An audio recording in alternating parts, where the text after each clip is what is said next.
அனைவருக்கும் வணக்கம். பிஜிடிஆர்பி வரலாறு மாதிரி தீர்வு இன்றைக்கு நாம் காணலாம். இன்றைய முதல் கேள்வி, மதராஸ் மாகாண ஆளுநராக வில்லியம் பென்டிங் நியமிக்கப்பட்ட ஆண்டு எது? எந்த ஆண்டு நியமிக்கப்பட்டார் வில்லியம் பென்டிங்? இதுனா 1803. 1806 வேலூர் புரட்சி நடைபெறும். அந்த வேலூர் புரட்சியின் காரணமாக அவர் மதராஸ் மாகாண ஆளுநர் பதவியிலிருந்து நீக்கப்பட்டிருப்பார். யார்? William Bentinck. பின்னாடி அவர் தான் தலைமை ஆளுநராக வருவார். அடுத்து இரண்டாவது கேள்வி, ஐரோப்பிய நாடுகளின் கடற்படைகளில் இரண்டாம் உலகப் போரின் போது தி ராயல் நேவி என்று அழைக்கப்பட்ட எந்த நாட்டின் கப்பல் படை தொடர்ந்து வலுவானதாகவே இருந்தது? யாருன்னு பார்த்தீங்கன்னா தி ராயல் நேவி அப்படின்னு அழைக்கப்படுற அந்த கப்பல் இது பேர் என்னன்னு பார்த்தீங்கன்னா எந்த நாட்டுக்குன்னு பார்த்தீங்கன்னா இங்கிலாந்து. இந்தியாவை பிடிக்கிறதுல அவங்களுடைய கப்பல் படை மிக சிறப்பாக இருந்தது. அப்போ அந்த இரண்டாம் உலகப் போரின் போது கூட இங்கிலாந்தை காப்பாற்றியது எதுன்னு பார்த்தீங்கன்னா இந்த தி ராயல் நேவி என்று அழைக்கப்பட்ட அவங்களுடைய கப்பல் படை. இரண்டாம் உலகப் போருக்கு பின்னர் அமெரிக்க ஐக்கிய நாட்டிற்கும் சோவியத் நாட்டிற்கும் இடையேயான விரோதம் எவ்வாறு அழைக்கப்படுகிறது? மெர்கண்டலிசம், பனிப்போர், நாசிச படையெடுப்பு, பாசிச கொள்கை. இதற்கு என்னன்னு பார்த்தீங்கன்னா பனிப்போர். இரண்டு பொருளாதார துருவங்களாக மாறின. அமெரிக்கா முதலாளித்துவ பொருளாதாரத்தையும் ரஷ்யா சமதர்ம பொருளாதாரத்தையும் இது பண்ணின. இந்த நாடுகளுக்கு இடையேயான அணிகளுக்கு இடையேயான ஒரு இது ஒரு பனிப்போராக பார்க்கப்பட்டது. நான்காவது கேள்வி, கீழ்கண்டவற்றுள் மணிலா ஒப்பந்தம் என்று அழைக்கப்படுவது எது? இதில் எது மணிலா ஒப்பந்தம் என்று அழைக்கப்படுகிறது அப்படின்னு நாட்டோவா, சீட்டோவா, வார்சா, சென்டோ? இதில் மணிலா ஒப்பந்தம் என்று அழைக்கப்படுவது சீட்டோ. ஐந்தாவது கேள்வி, 1833 ராஜாராம் மோகன் ராய் இறந்தவுடன் பிரம்ம சமாஜத்தின் பணிகளை தொடர்ந்து மேற்கொண்டவர் யார்? இவர் ராஜாராம் மோகன் ராய் இரண்டாம் அக்பர் இவருக்கு ராஜா என்ற பட்டத்தை வழங்கியிருப்பார். இவர் 1833 இங்கிலாந்தில் உள்ள பிரிஸ்டல் என்ற இடத்துல இறந்திருப்பார். 1828 தான் இந்த பிரம்ம சமாஜத்தை தொடங்கியிருப்பார். அப்போது இவர் இறந்ததுக்கு அப்புறம் இந்த பிரம்ம சமாஜத்தின் பணிகளை மேற்கொண்டவர் யாருன்னு பார்த்தீங்கன்னா மகரிஷி தேவேந்திரநாத் தாகூர். இவர் தான் ரவீந்திரநாத் தாகூருடைய தந்தை தேவேந்திரநாத் தாகூர். அடுத்து ஆறாவது கேள்வி, உலகின் முதல் ரயில் பாதை எந்த ஆண்டு இங்கிலாந்தில் தொடங்கப்பட்டது? அப்போ நல்லா யோசிச்சுக்கோங்க, இங்கிலாந்தில் தான் முதல் உலக ரயில் பாதை தொடங்கப்பட்டது. எந்த ஆண்டு தொடங்கப்பட்டது? 1825.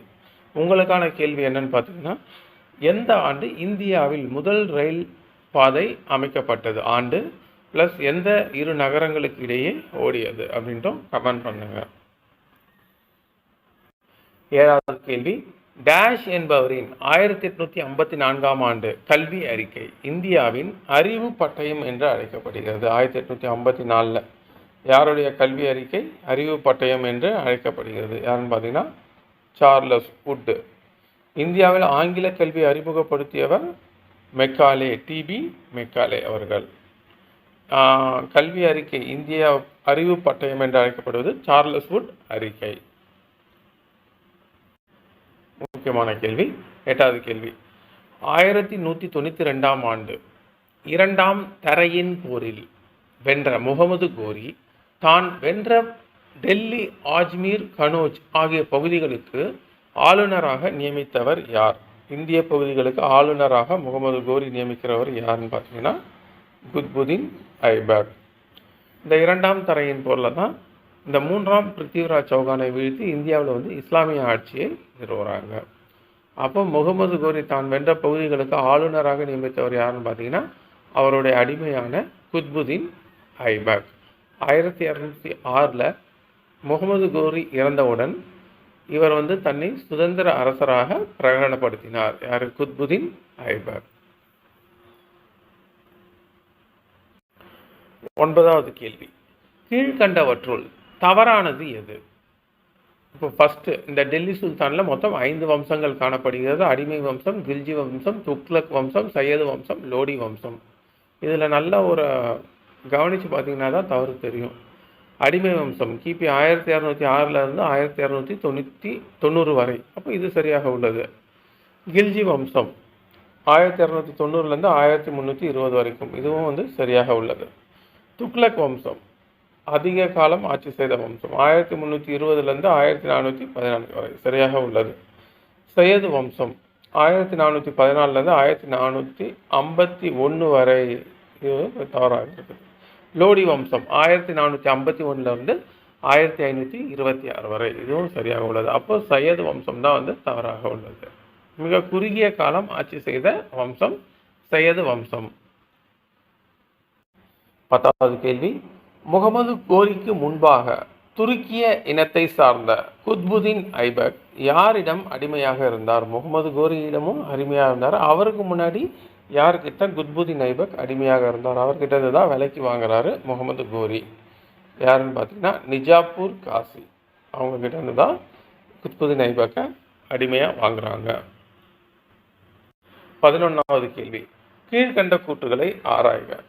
சிந்து மக்கள் இயற்கையை வழிபட்டார்கள். ஆமாம், அவர்கள் இயற்கையை வழிபட்டார்கள். சரி. அரச மரங்களை வழிபட்டார்கள். அரச மர வழிபாடும் காணப்பட்டது. தாய் தெய்வ வழிபாடு காணப்பட்டது. தாய் தெய்வம் போன்ற ஒரு இதை வந்து வணங்கி இருக்கிறாங்க, இதுவும் உண்மை. அதுக்கப்புறம் பசுபதி என்னும் சிவனையும் வந்து சிந்துவெளி நாகரிக மக்கள் வணங்கி இருக்கிறாங்க. அப்போ மேற்கண்ட அனைத்து கூற்றுகளுமே வந்து சரியாக உள்ளது. 12வது கேள்வி, வேள்வி பீடங்கள். வேள்வி பீடங்கள் சிந்து சமவெளி நாகரிக பகுதியில் எங்கே அடையாளம் காணப்பட்டுள்ளன? இந்த வேள்வி பீடங்கள் எங்கே அடையாளம் காணப்பட்டுள்ளன அப்படின்னு பார்த்தா, அது வந்து காளிபங்கன் என்ற இடத்துல தான் வந்து இந்த வேள்வி பீடங்கள் அடையாளம் காணப்பட்டுள்ளன. இந்த காளிபங்கன் எந்த இடத்துல இருக்கு, எந்த ஆற்றங்கரையில் அமைந்திருக்கிறது அப்படின்ட்டு கமெண்ட் பண்ணுங்க. 12 போட்டு. 13வது கேள்வி, வேத பாடல்களின் முக்கிய தொகுப்புகள் எவ்வாறு அழைக்கப்படுகின்றன? இந்த வேத பாடல்களின் முக்கிய தொகுப்பிற்கு பெயர் என்னன்னு பார்த்தீங்கன்னா சம்ஹிதைகள். வேத பாடல்களின் முக்கிய தொகுப்பிற்கு பெயர் சம்ஹிதைகள். ஆரண்யங்கள், காற்றில் பாடுற பாடல்கள். பிராமணங்கள், உபநிடதங்கள். அப்போ வேத பாடல்களின் முக்கிய தொகுப்பிற்கு பெயர் வந்து சம்ஹிதைகள். பிராமணங்கள் வந்து அந்த வேத பாடல்களுக்கான விளக்க உரை தான் வந்து பிராமணங்கள். உபநிடதங்கள் வந்து வேதாந்த தத்துவத்தின் வேறு உபநிடதங்கள். அடுத்து 14வது கேள்வி, தொடக்க கால வேத கால பண்பாடு இந்தியாவின் சில செம்பு கால பண்பாடுகளின் கூறுகளோடு பொருந்துகிறது. சரி. அதை போலவே பிற்கால வேத கால பண்பாடு இந்தியாவில் எந்த காலத்தை சார்ந்த ஓவியங்கள் தீட்டப்பட்ட சாம்பல் நிற மட்பாண்டங்களோடு பொருந்தி உள்ளது? எதுன்னு பார்த்தீங்கன்னா இரும்பு காலம். முன்வேத காலம், அதாவது தொடக்க வேத காலம் வந்து செம்பு பண்பாட்டோடு தொடர்பு உடையது. அதே நேரத்தில் பின் வேத காலம் வந்து கம்பல்சரி அது இரும்பு காலத்துடன் தொடர்புடையதாக தான் இருக்கிறது. அடுத்து 15வது கேள்வி, வேத கால பாடல்கள் எழுதப்பட்ட நூற்றாண்டு எது? இந்த வேத பாடல்கள் வந்து எப்பொழுது வந்து எழுதப்பட்டது அப்படின்னு கேட்டுக்கிறாங்க. பொது ஆண்டு 10ஆம் மற்றும் 11ஆம் நூற்றாண்டு, இந்த ஆண்டுகளில் தான் வந்து அவை எழுத்து வடிவம் பெற்றன. வேதகால பாடல்கள் வாய்மொழியாகவே தொடர்ந்து பாடப்பட்டு வந்திருக்கிறது. 16வது கேள்வி, கீழ்கண்ட கூற்றுகளை ஆராய்க. ஃபர்ஸ்ட், இது ஓவியம் தீட்டப்பட்ட சாம்பல் நிற மண்பான பண்பாடு வட இந்தியாவில் இரும்பு கால பண்பாடாக கணக்கிடப்படுகிறது. சரி. ஓவியம் தீட்டப்பட்ட இந்த சாம்பல் நிற மண்பாண்ட பண்பாடு வந்து பானைகளை வச்சு இது பண்ணும் வந்து வட இந்தியாவில் இரும்பு கால பண்பாடாக கணக்கிடப்படுகிறது. சரி. அடுத்து 2வது, இப்போ தென்னிந்திய பகுதிகளில் இரும்பு காலம் என்பது ஈமச் சின்னங்களுடன் கூடிய பெருங்கற்கால பண்பாடு, அதாவது இந்த தாழிகள் அப்படின்னால அது மாதிரி கிடைக்கிறது அப்படின்னு சொல்கிறாங்க. அப்போ இவை இரண்டுமே சரியாக உள்ளது. அடுத்து 17வது கேள்வி, வேலூர் புரட்சி ஏற்படுவதற்கான இயக்க சக்தியாக ஆக்க சக்தியாக இருந்த தலைமை தளபதி யார்? வெளியிட்ட இராணுவ விதிமுறை தான் வந்து காரணமாக அமைந்தது. இவர் வந்து அக்னியு தலைப்பாகை என்ற ஒரு வகையான தலைப்பாகையை அறிமுகப்படுத்தியிருப்பார். அதுதான் வேலூர் புரட்சிக்கு ஒரு காரணமாக அமைந்தது. அந்த தளபதி யார்? தலைமை தளபதி யார்னா சர் ஜான் கிராடக். அப்போ சென்னை மாகாண ஆளுநராக இருந்தவர் தான் வந்து வில்லியம் பென்டிங் பிரபு. இவங்க எல்லாருமே வந்து தாய்நாட்டுக்கு திருப்பி அனுப்பிடுறாங்க. 18வது கேள்வி. புரட்சிக்காரர்கள் திப்புவின் மூத்த மகனான யாரை புதிய மன்னராக பிரகடனம் செய்தனர்? யாரை புதிய மன்னராக பிரகடனம் செய்தனர் அப்படின்னு பார்த்தீங்கன்னா, வேலூர் புரட்சி என்பது ஃபதே ஹைதர். இந்த ஃபதே ஹைதர் என்பவர் தான் வந்து மன்னராக இது பண்ணுறாங்க. இந்த வேலூர் புரட்சி முடிஞ்சவுடன் திப்புவின் குடும்பத்தை வந்து கல்கத்தாவிற்கு நாடு கடத்திடுறாங்க. 19வது கேள்வி. ஹாஜி ஷரியத்துல்லா. இந்த ஹாஜி ஷரியத்துல்லா என்பவரால் 1818ஆம் ஆண்டு தொடங்கப்பட்ட இயக்கம் எது? எந்த இயக்கத்தை தொடங்குறாங்க? பராசா இயக்கம், பராசி இயக்கம், சமாஜ இயக்கம், தியோபந்த் இயக்கம். இவங்க தொடங்கின அந்த இயக்கத்தின் பெயர் வந்து பராசி இயக்கம். பராசி. 20வது கேள்வி. 1497ஆம் ஆண்டு இங்கிலாந்து அரசர் ஏழாம் ஹென்றி அப்படின்னு நினைக்கிறேன், ஏழாம் என்று யாரை கடல் ஆய்வுக்காக அனுப்பி வைத்தார்? அவர் நியூ ஃபவுண்ட்லேண்ட் என்ற இடத்தை கண்டுபிடிச்சார். யார் பார்த்தீங்கன்னா ஜான் கேப்பட். ஆங்கிலேயர்களுக்காக இடத்தை கண்டுபிடிச்சவர், இங்கிலாந்துக்காரங்களுக்காக. அடுத்து 21வது கேள்வி. இந்திய பொருள் முதல் வாதத்தை ஒரு முறையான தத்துவ முறையாக நிறுவியவர்கள் யார்? ஒரு தத்துவ முறையாக நிறுவியவர்கள் யாருன்னு பார்த்தீங்கன்னா சார்வாகர். இவர் பேரில் தான் சார்வாகம் என்று அழைக்கப்படுகிறது. மற்றும் அஜித கேசம்பலியும் இணைந்து இந்தியாவின் பொருள் முதல் வாதத்தை நிறுவியவர்கள், தத்துவ முறையாக நிறுவியவர்கள். 22வது கேள்வி. ஐயுருவாதம் என்ற சிந்தனையை மேம்படுத்தினார். அனுபவங்களின் மூலமாகவே அறிவை தேட முடியும் என்று நம்பினார். யாருன்னா சார்வாகர். இவர் பெயரில் தான் சார்வாகம் என்று அழைக்கப்படுகிறது, சார்வாகர். 23வது கேள்வி. பௌத்த இலக்கியங்களில் நிகந்த நடபுத்தர், ரொம்ப முக்கியமான கேள்வி. நிகந்த நடபுத்தர் என்று அழைக்கப்படுபவர் யார்? யாருன்னா மகாவீரர். சமண மதத்தை தோற்றுவித்ததாக கருதப்படும் மகாவீரர் தான் நிகந்த நடபுத்தர் என்று அழைக்கப்படுகிறார். மிக ஒரு நுணுக்கமான கேள்வி. வேதங்களில் 24வது கேள்வி. யஜூர் வேதம் குறிப்பிடாத தீர்த்தங்கரர் யார்? அப்போ இந்த 3 பேரை வந்து குறிப்பிட்டிருக்குது இந்த வேதம், யஜூர் வேதம். யார் பேரை வந்து குறிப்பிடலாம் அப்படின்னு பார்த்தீங்கன்னா மகாவீரர் பேர் தான் வந்து குறிப்பிடப்படவில்லை. அதில் வந்து ரிஷபதேவர், அஜிதநாதர், அரிஸ்டன் நேமி இவங்க அனைவரின் பெயரும் காணப்படுகிறது யஜூர் வேதத்தில். 25வது கேள்வி. தேவனாம்பிய பிரியதர்ஷி, தேவர்களுக்கு பிரியமான மன நிறைவாக என்று போற்றப்படும் அரசர் யார்? பிரியதர்ஷி அப்படின்னு அழைக்கப்படும் அரசர் யார்? யாருன்னா அசோகர்.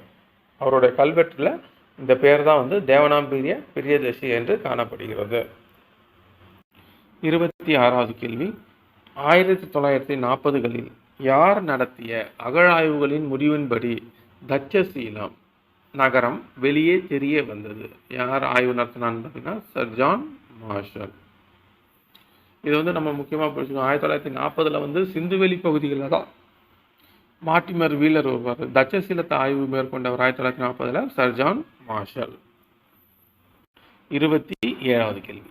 டேஷ் தனது புகழ்பெற்ற படைப்பான அஷ்டத்தாயி இந்த பாணினி எழுதிய இந்த அஷ்டத்தாயி நூல் வெளியிடப்பட்ட இடம் எது? எந்த இடத்துல வெளியிட்டார் அப்படின்னா தட்சசீலம்.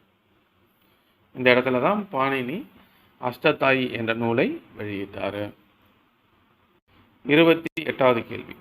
1905ஆம் ஆண்டு அக்டோபர் 16ஆம் நாள் வங்காளம் அதிகாரப்பூர்வமாக பிரிக்கப்பட்ட போது துக்க நாளாக கருதிய மக்கள் கங்கையில் புனித நீராடியதோடு எந்த பாடலை பாடியபடி அணிவகுத்து சென்றனர்? எந்த பாடல் அப்படின்னா வந்தே மாதரம் என்ற பாடலை பாடிக்கொண்டே சென்றார்கள். 29வது கேள்வி. கீழ்கண்டவற்றுள் சுதேசி இயக்கத்தின் 4 அம்சங்களுள் சரியானது எது? 1. அந்நிய பொருட்களை புறக்கணிப்பது, இது சரியாக உள்ளது. அரசு பள்ளிகள் மற்றும் கல்லூரிகளை புறக்கணிப்பது, இதுவும் சரியாக உள்ளது. நீதிமன்றம் மற்றும் பட்டங்கள் மற்றும் அரசு வேலைகளை புறக்கணிப்பது, இதுவும் சரியாக உள்ளது. சுதேசி தொழிற்சாலைகளை மேம்படுத்துவது. அப்போ இவை அனைத்துமே சுதேசி இயக்கத்தின் 4 அம்சங்கள் ஆகும். சரியானது தான் அனைத்தும். 30வது கேள்வி, கரோஷ்டி எழுத்தை எந்த பகுதியில் தன்னுடைய கல்வெட்டுகளுக்காக அசோகர் பயன்படுத்தினார்? தென்னிந்திய பகுதி, வட இந்திய பகுதி, கிழக்கு பகுதி, வடமேற்கு காந்தார பகுதி. இந்த வடமேற்கு, இந்த பாகிஸ்தான், ஆப்கானிஸ்தான் போன்ற இந்த வடமேற்கு பகுதிகளில் தான் அசோகர் இந்த கரோஷ்டி என்ற எழுத்து முறையை பயன்படுத்தி இருக்கிறாரு. 31வது கேள்வி, பீகாரில் உள்ள சம்ரானில் காந்தியடிகளின் முதல் சத்தியாகிரக போராட்டம். விவசாயிகள் 1917 நடக்குது. தங்கள் நிலத்தில் 3 பங்கு பகுதியில் அவுரி பயிரிடப்பட வேண்டும். இந்த சுரண்டல் முறை எவ்வாறு அழைக்கப்படுகிறது? எதுனா தீன் காதியா என்று அழைக்கப்படுகிறது. இந்த வகையான சுரண்டல் முறை தீன் காதியா. 32வது கேள்வி, கிரேக்க அரசர்களில் நன்கு அறியப்பட்ட மினாண்டர், அவரை எந்த கலிங்க நாட்டு அரசரால் தடுத்து நிறுத்த முடியவில்லை என்று அதிகும்பா கல்வெட்டு கூறுகிறது. இந்த அதிகும்பா கல்வெட்டு யாரை பற்றி குறிப்பிடுகிறது அப்படின்னு பார்த்தீங்கன்னா கலிங்கத்து காரவேலன். கிரேக்க அரசர் மினாண்டர், அவருக்கும் நாகசேனருக்கும் இடையேயான அந்த உரையாடல் எந்த நூல்ன்ட்டு கமெண்ட் பண்ணுங்க. அடுத்து 33வது கேள்வி, சிலை உடைப்பாளன் என்று அழைக்கப்பட்டவர் யார்?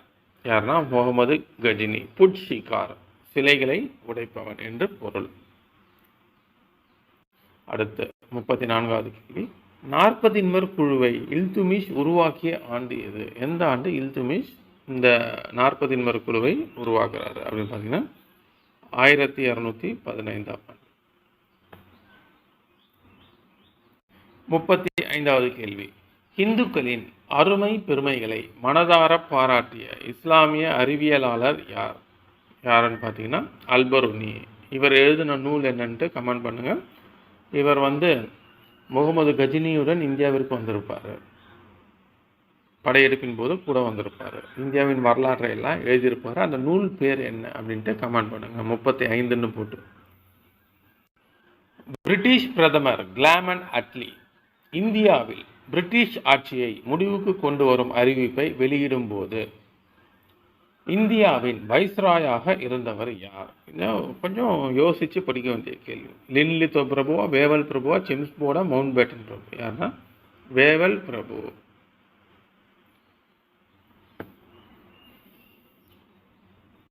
37வது கேள்வி, கொல்கத்தா, மும்பை, மெட்ராஸ் ஆகிய பகுதிகளில் உயர் நீதிமன்றங்களை நிறுவிய வைஸ்ராய் யார்? யாருன்னா லாரன்ஸ்.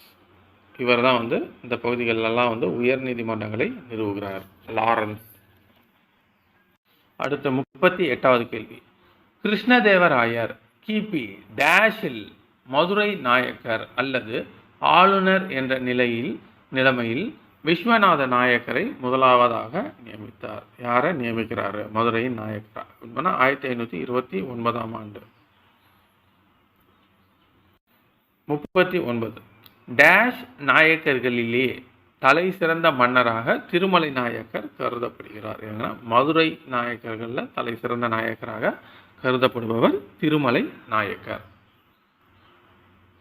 அடுத்து 40வது கேள்வி, மதுரை நாயக்கர்களில் கடைசி ஆட்சியாளர் யார்? இந்த கடைசி ஆட்சியாளர் யாருன்னு பார்த்தீங்கன்னா மீனாட்சி. இவங்க தான் மதுரை நாயக்கர்களில் கடைசி ஆட்சியாளர். 41வது கேள்வி, ரோமானிய வரலாற்றாளர் டாசிடஸ் கூற்றுப்படி அவர்கள் காஸ்பியன் கடல் அருகில் வாழ்ந்த பழங்குடி இனக்குழுக்கள் யார்? அவங்க தான் குப்த பேரரசின் வீழ்ச்சிக்கு காரணமாக இருந்திருக்கிறாங்க. ரோமானிய பேரரசின் வீழ்ச்சிக்கு காரணமாக இருந்தவங்களும் இவங்க தான் அப்படின்ட்டு குறிப்பிட்டுக்கிறாங்க. யாருன்னா ஹீனர்கள். 42வது கேள்வி, 1916ஆம் ஆண்டு நவம்பர் 20ஆம் தேதி சென்னையில் உள்ள விக்டோரியா பொது மண்டபத்தில் டேஷ் அவர்களால் நிறுவப்பட்டது. என்னன்னா இந்த தென்னிந்திய நல அமைப்பு யாரால நிறுவப்பட்டது அப்படின்னு பார்த்தீங்கன்னா டாக்டர் சி நடேச முதலியார் அவர்களால் தான் இந்த தென்னிந்திய விடுதலை கழகம் அப்படின்றது நிறுவப்பட்டது. இதுதான் பின்னர் நீதி கட்சியாக மாறியது. 43வது கேள்வி, 1919ஆம் ஆண்டு மான்டேகு செம்ஸ்போர்டு சீர்திருத்தம் ஓகே அந்த சட்டத்தின்படி அமையப்பெற்ற சட்டமன்றத்திற்கான முதல் பொது தேர்தல் டேஷாம் ஆண்டு நவம்பர் திங்கள் 30ஆம் நாளும் டிசம்பர் 1-2 ஆகிய நாட்களிலும் தேர்தல் நடைபெற்றது. எப்போனா 19ஆம் ஆண்டு சட்டத்தின்படி எப்பொழுது தேர்தல் நடைபெற்றதுன்னா 1920 தேர்தல் நடைபெற்றது.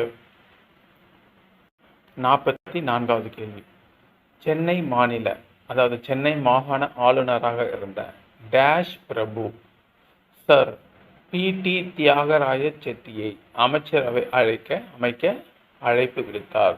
யார் பார்த்தீங்கன்னா வெலிங்டன். அவர் தான் வந்து அழைப்பு விடுக்கிறார் தியாகராய செட்டியை முதலமைச்சராக பதவியேற்பதற்கு. அடுத்து 45வது கேள்வி, நவீன வங்காள உரைநடையின் முன்னோடியாக கருதப்படுபவர் யார்? வங்காள உரைநடையின் முன்னோடி அப்படின்னா ஈஸ்வரச்சந்திர வித்யாசாகர். இவருடைய சமூக பணி என்ன அப்படின்றத கமெண்ட் பண்ணுங்க. சதி ஒழிப்பா, விதவைகள் மறுமணமா, குழந்தை திருமண தடையா அப்படின்ட்டு எது அதுங்களும் கமெண்ட் பண்ணுங்க. ஈஸ்வரச்சந்திர வித்யாசாகர் வங்காள உரைநடையின் முன்னோடி. அடுத்து 46வது கேள்வி, நான் முதல் முறையாக கிரிப்ஸ் முன்மொழிவு வாசித்த போது கடுமையான மன அழுத்தத்திற்கு உட்பட்டேன் என்றவர் யார்? இந்த கருத்தை கூறியது யார் அப்படின்னு பார்த்தா இதை சொன்னவர் ஜவஹர்லால் நேரு. இந்த கிரிப்ஸ் தூதுக்குழு அறிக்கையை படித்த போது கடுமையான மன அழுத்தத்திற்கு உட்பட்டேன் அப்படின்னு கூறியவர் ஜவஹர்லால் நேரு. அதே நேரத்தில் மகாத்மா காந்தி இந்த கிரிப்ஸ் தூதுக்குழு அறிக்கையை வந்து பின்தேதியிட்ட காசோலை அப்படின்ட்டு ஸ்டேட்மெண்ட் கொடுக்குறாரு. அடுத்து 47வது கேள்வி, இங்கிலாந்து பிரதமர் வின்சென்ட் சர்ச்சில் இரண்டாம் உலகப் போரின் போது இந்தியாவில் ஜப்பானின் பிடியில் விழக்கூடும் என்று எந்த பகுதிகளை அஞ்சினார்? எது வந்து ஜப்பான் பிடிக்கு போகும் அப்படின்னு அஞ்சினார் பார்த்தீங்கன்னா கல்கத்தா மற்றும் மதராஸ் இந்த பகுதிகள் வந்து ஜப்பான்காரங்க கைப்பற்றி விடுவார்கள் அப்படின்ட்டு நினைச்சாரு. யாரு? வின்சென்ட் சர்ச்சில். 48வது கேள்வி, HMIS இந்த தல்வார் என்ற போர்க்கப்பலின் பக்கவாட்டில் வெள்ளையனே வெளியேறு என்று எழுதியவர் யார்? யார் இந்த கப்பலில் எழுதினாங்க அப்படின்னு பார்த்தீங்கன்னா பிசி தத்.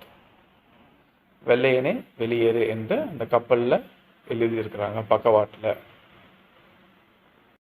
49வது கேள்வி, முஸ்லீம் லீக் கட்சி எந்த ஆண்டு எந்த மாநாட்டில் இஸ்லாமியர்களுக்கு தனிநாடு கோரிக்கையை நிறைவேற்றியது? எப்போ, எந்த வருஷம், எந்த ஆண்டு தனிநாடு கோரிக்கையை நிறைவேற்றியது? 1940 லாகூர் மாநாட்டில் தான் வந்து இந்த முஸ்லீம் லீக் கட்சி தனிநாடு என்ற கோரிக்கையை நிறைவேற்றியது. 50வது கேள்வி, எந்த ஆண்டு முஸ்லீம் லீக் நேரடி நடவடிக்கை செயலில் இறங்க இஸ்லாமியர்களுக்கு அறக்குவல் விடுத்தது? நேரடி நடவடிக்கை நாள் பார்த்தீங்கன்னா சுதந்திரத்திற்கு 1946 ஆகஸ்ட் 16. அதுதான் வந்து நேரடி நடவடிக்கை நாள் அப்படின்னு சொல்கிறாங்க. எதுக்குன்னா முஸ்லீம் லீக் நேரடி நடவடிக்கை செயல்களில் இறங்க இஸ்லாமியர்களுக்கு அறக்குவல் விடுத்தது தனி நாடுக்காக. 51வது கேள்வி, 13ஆம் கல்வெட்டு கலிங்கம் போரை பற்றியதென்றால் அதன் பின் விளைவை கூறுவது எந்த கல்வெட்டு? இந்த அசோகருடைய இந்த 13வது பாறைத்தூண் கல்வெட்டு வந்து கலிங்க போரை பற்றி கூறுகிறது. சரி, அப்போ 14 எதை பற்றி கூறுகிறது அப்படின்னு பார்த்தீங்கன்னா அதன் விளைவை கூறும் கல்வெட்டு எதுன்னு பார்த்தீங்கன்னா 14ஆம் கல்வெட்டு. அடுத்து 52வது கேள்வி. இது வந்து இந்த கேள்வி வந்து முழுமையாக இல்லை, இதை சொல்கிறேன். இபின் படுடா சரிங்களா தாம் பிற நாடுகளில் கண்டவற்றை இந்தியாவுக்கு கண்டார். இந்தியாவில் தான் வந்து பார்த்தாரு. இவர் வந்து மொரோக்கோ நாட்டு பயணி.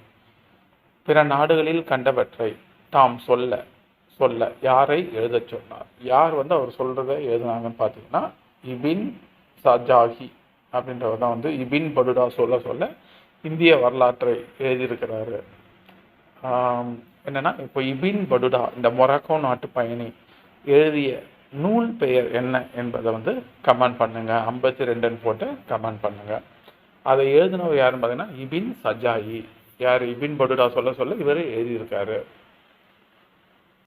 53வது கேள்வி, இபின் படுடா அவருடைய இயற்பெயர் என்ன? மொராக்கோ நாட்டு பயணி இபின் படுடாவின் இயற்பெயர் அபு அப்துல்லா முகமது இபின் படுடா. அதுதான் வந்து அவருடைய இயற்பெயர், அப்துல்லா முகமது.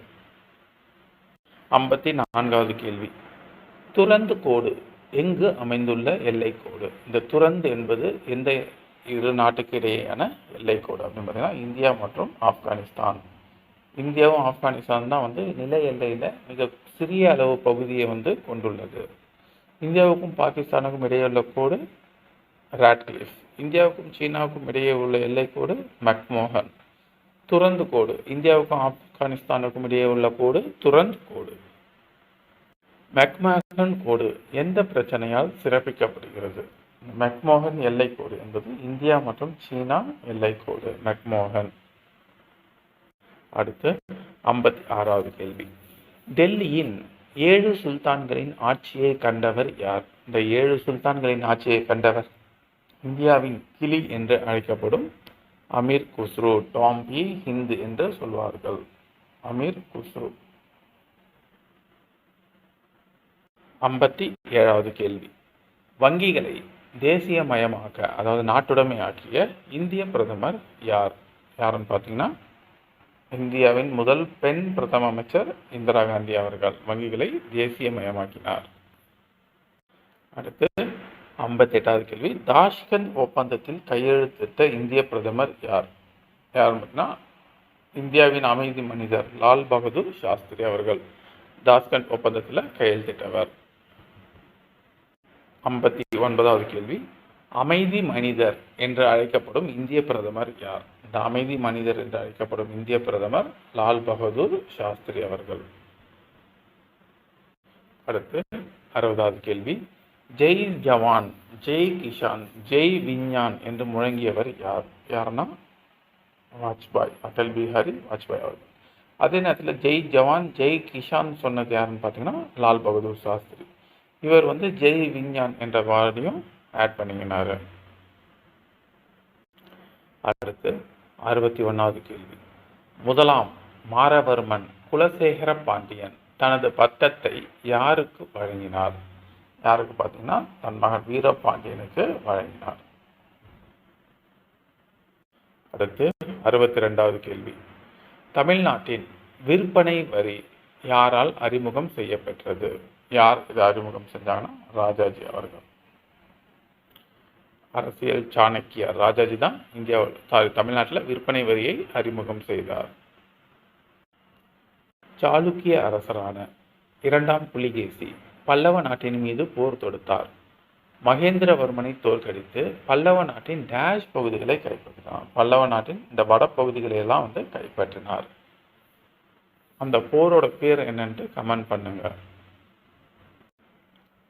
64வது கேள்வி, டேஷ் மத்த விலாச பிரகசனம் என்ற நகைச்சுவை நாடக நூலை வடமொழியில் இயற்றினார். யாருன்னு பார்த்தீங்கன்னா மகேந்திரவர்மன். சிம்ம விஷ்ணுக்கு அடுத்தது மகேந்திரவர்மன் வருவார். அவர் தான் இந்த மத்த விலாச பிரகசனம் என்ற நகைச்சுவை நாடக நூலை வடமொழியில் இயற்றியிருக்கிறாரு சமஸ்கிருதத்தில்.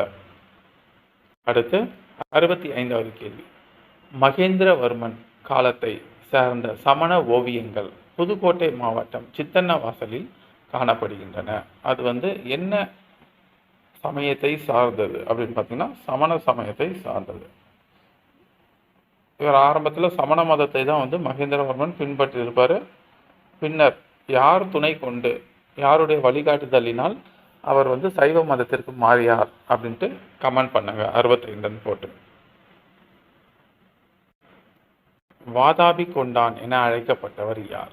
யாருன்னா இது மகேந்திரவர்மனுடைய மகன் நரசிம்மவர்மன், முதலாம் நரசிம்மவர்மன். இவர் தான் வாதாபி கொண்டான், சாளுக்கியர்களின் தலைநகரை அழித்திருப்பார் வாதாபியை. அதனால இவர் வாதாபி கொண்டான் என்று அழைக்கப்பட்டார்.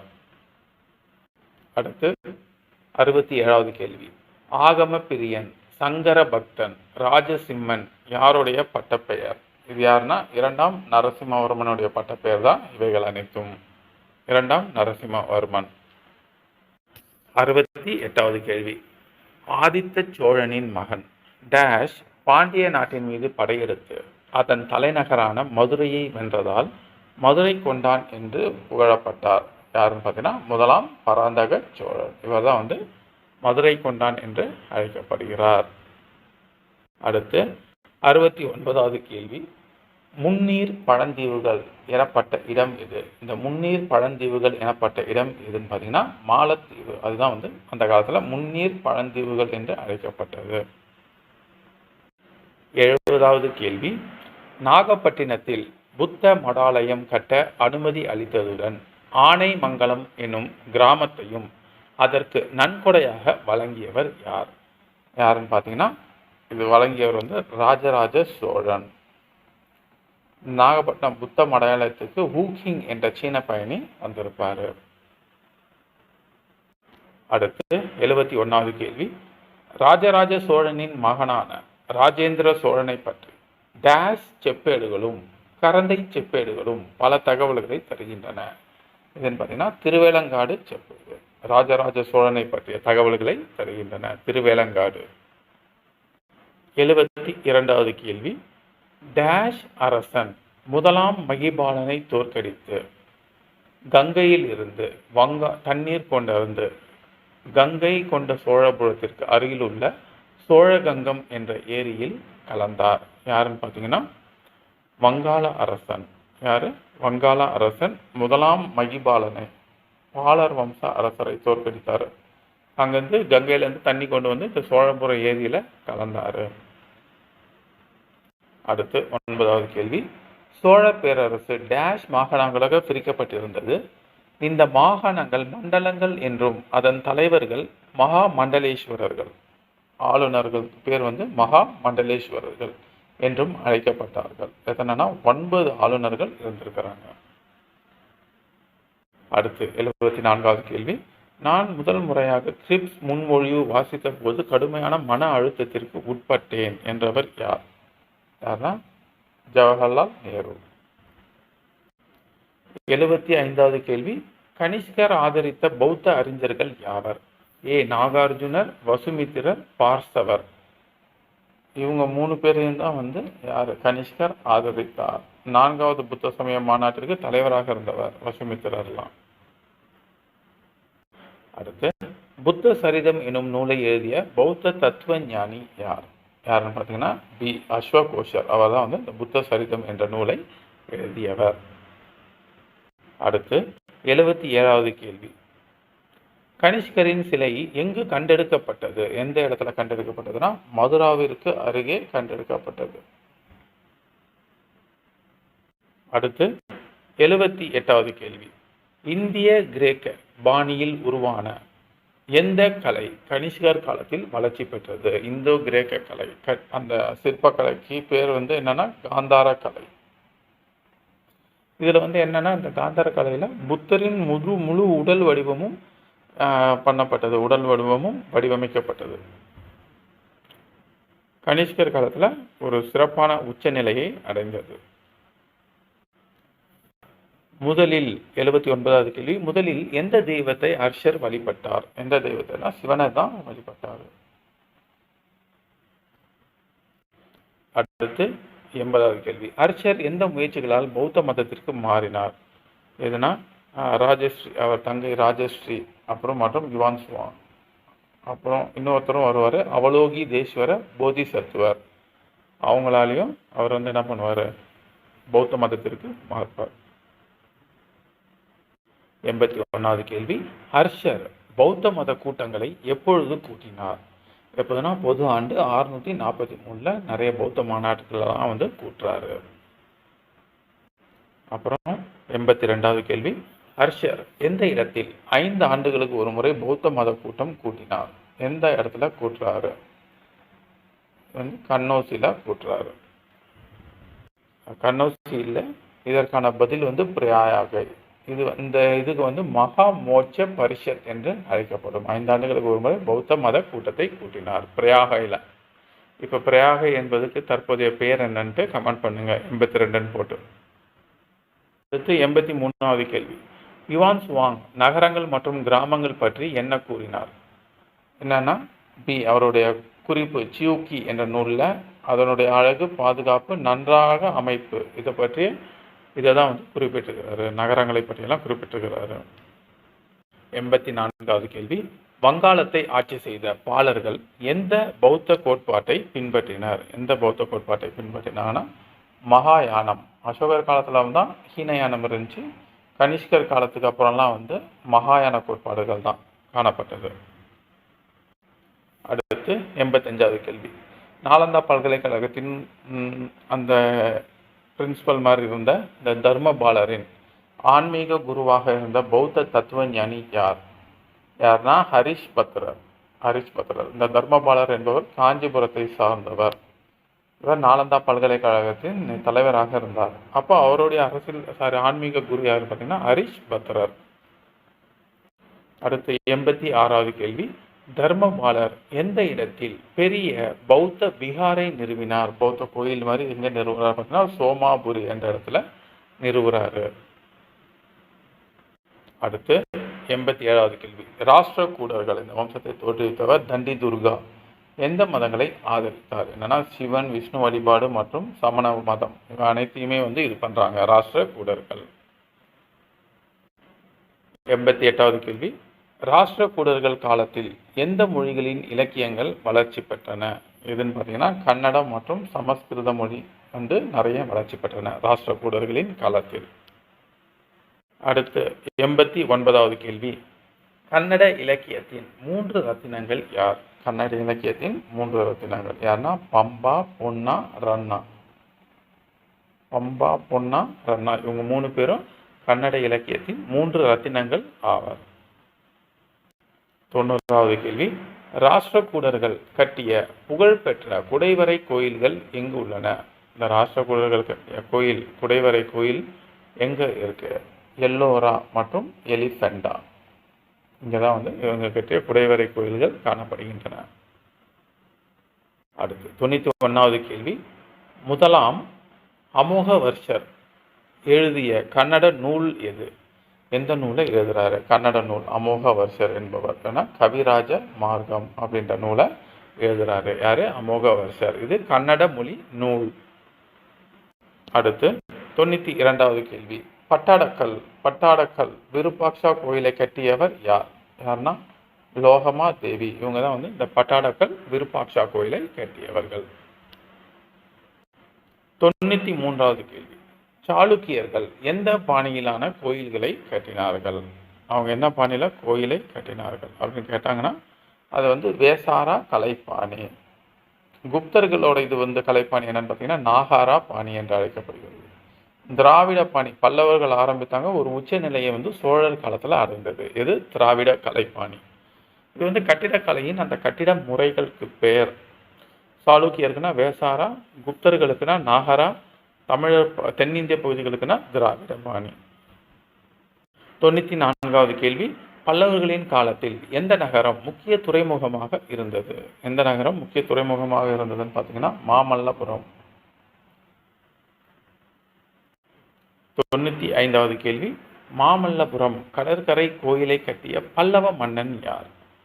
கடற்கரை கோயிலை கட்டிய பல்லவ மன்னன் யார்? இரண்டாம் நரசிம்மவர்மன். இவர் ராஜசிம்மன் என்றும் அழைக்கப்பட்டார். இவர் தான் மாமல்லபுரத்தில் உள்ள கடற்கரை கோயிலை கட்டிய பல்லவ மன்னர்.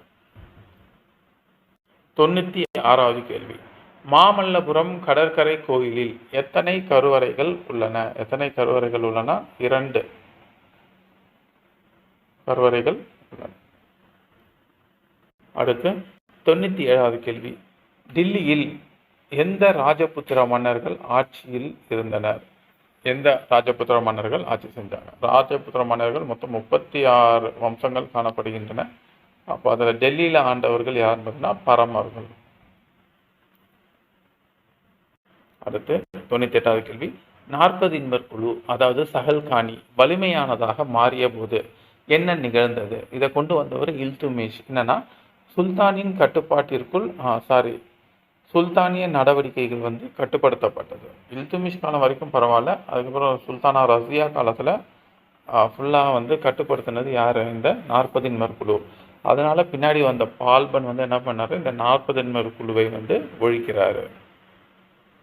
99வது கேள்வி, இந்திய இசை உலகில் எப்படி இருக்கின்றது என்று அமீர் குஸ்ரு கூறினார். இந்திய இசையை வந்து எப்படி சொல்லியிருக்கிறார் பார்த்தோன்னா, உலக இசையெல்லாம் விட மேம்பட்டது அப்படின்னு சொல்லியிருக்கிறார் இந்திய இசையை. யார்? அமீர் குஸ்ரு. இவர் அறிமுகப்படுத்திய 2 இசைக்கருவிகள் பெயர் தெரிஞ்சா கமெண்ட் பண்ணுங்க. 100வது கேள்வி, கஜினி முகமது இந்தியா மீது எத்தனை முறை படையெடுத்தார்? இந்தியாவின் மீது எத்தனை முறை படையெடுத்தார்னா 17 முறை படையெடுத்து கொள்ளையடித்தார். அடுத்து 101வது கேள்வி, கஜினி முகமதுவின் படையெடுப்புகளில் முக்கிய குறிக்கோள் என்ன? என்ன அவருடைய குறிக்கோள் பார்த்தீங்கன்னா, இந்து கோயில்களை கொள்ளையடித்தல் மற்றும் அதை அழித்தல். அதுதான் வந்து அவருடைய முக்கியமான நோக்கமாக இருந்தது. 102வது கேள்வி, குஜராத்தில் எந்த கோயிலை கஜினி முகமது 1025ஆம் ஆண்டு தாக்கியது? எப்போ தாக்கினார் பார்த்தீங்கன்னா, சோமநாத படையெடுப்பு, சோமநாதபுரம் கோயில் தாக்குதல் 1025. 1030 முகமது கஜினி பிறப்பு. அடுத்து 103வது கேள்வி, யாக்குத் என்ற அபிசீனிய அடிமையின் பங்கு என்ன? இவர் எங்க இருந்தார்? யார் இந்த யாக்குத் என்பவர்னு பார்த்தீங்கன்னா, குதிரை படை தலைவராக நியமிக்கப்பட்டார். யாருன்னா, டெல்லி ரசியா சுல்தானா காலத்தில் இவர் வந்து குதிரை படை தலைவராக இருந்தார், யாக்குத் என்ற அபிசீனிய அடிமை. அடுத்து 104வது கேள்வி, மாலிக் கஃபூர் 1307 கைப்பற்றிய கோட்டை இது. என்ன கோட்டை? 1307 கைப்பற்றார், தேவகிரி. அடுத்து 105வது கேள்வி, 1309 மாலிக் கஃபூர் வீழ்த்திய காகத்திய அரசர் யார்? ராஜா யார்? யாருன்னா பிரதாப ருத்ர தேவா. அவரை தான் வந்து மாலிக் கஃபூர் வீழ்த்துறாரு 1309.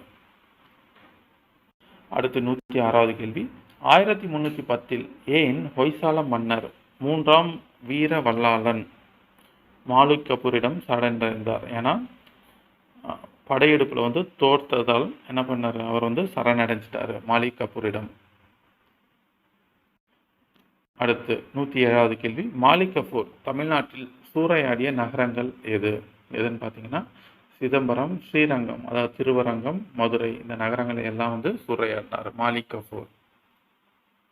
அடுத்து 108, ஜெயங்கொண்டார் எழுதிய நூல் எது? இவர் எழுதிய நூல் வந்து கலிங்கத்து பரணி. அடுத்து 109, கீழ்கண்டவர்களுள் பாண்டியர்களை முறியடித்ததால் யாருக்கு முடிகொண்டான் என்ற பட்டம் கிடைத்தது? ராஜேந்திர சோழன். அவருக்கு தான் வந்து முடிகொண்டான் என்ற பட்டம் கிடைத்தது, ராஜேந்திர சோழன்.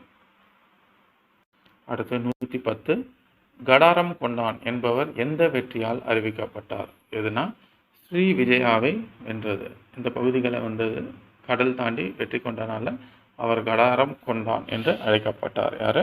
ராஜேந்திர சோழன். நன்றி.